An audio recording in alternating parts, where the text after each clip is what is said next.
Allah dimuliakan oleh Allah Subhanahu wa ta'ala. Alhamdulillah, satu anugerah yang gadang dari Allah, kita bisa hadir di rumah itu untuk menyambung atau mempererat silaturahim di antara kita. Di mana ibu dan bapak, silaturahim itu hukumnya bagi kita adalah wajib, Bu. Adalah wajib, Pak, fardu ain. Bukan sunnah, akan tetapi wajib.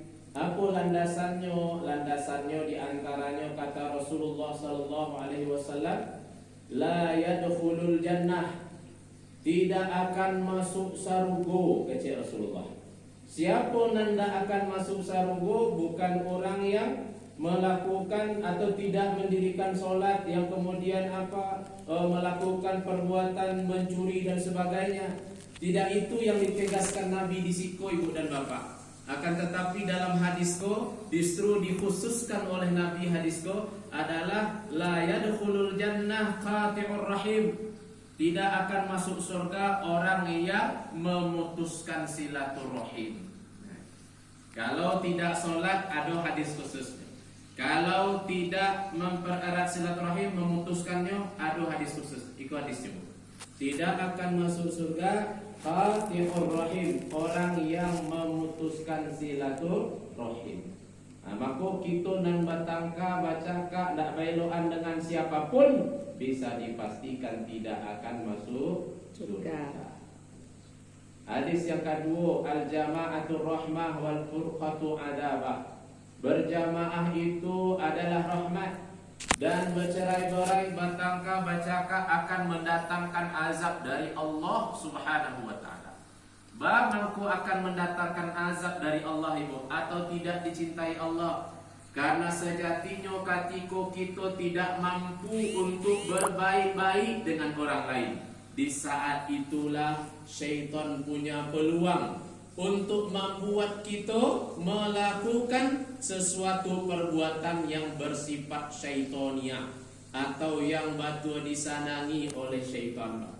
Apa diantaranya? Ada orang tidak senang di orang lain, ya, atau tidak bisa duduk sama dengan orang lain, tidak bisa berkawan-kawan di orang lain.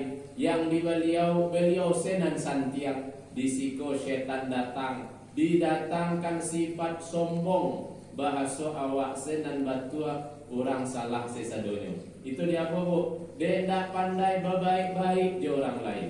Datang syaitan, nyo bangkitkan itu.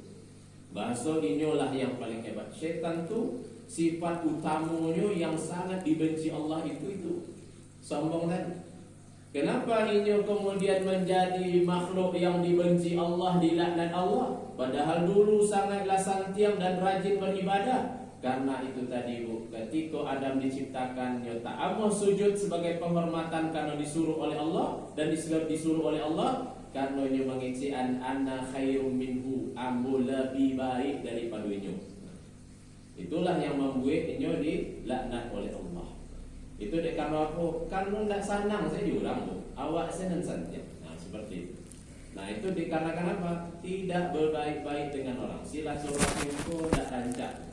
Lalu dan kedua, Bapak, hadisnya yang sombong tadi, la yadkhulul jannah man kana bi qalbihi mithqala dzarratin min kibarin.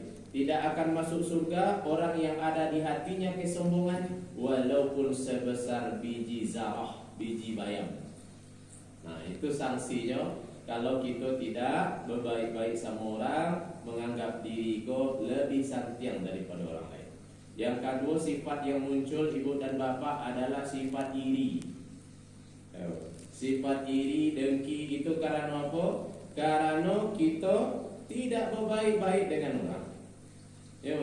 Susah mencari orang senang, senang mencari orang susah. Itulah kebiasaan dari orang-orang yang hatinya tidak berasia, ibu. Hatinya tidak berasia, Pak. Itu dikarenakan apa? Ya tidak senang saja orang. Itu artinya dia tidak mampu untuk membersihkan hatinya, dia tidak mampu untuk menghadirkan silaturahim itu dalam kehidupannya. Nah, itu.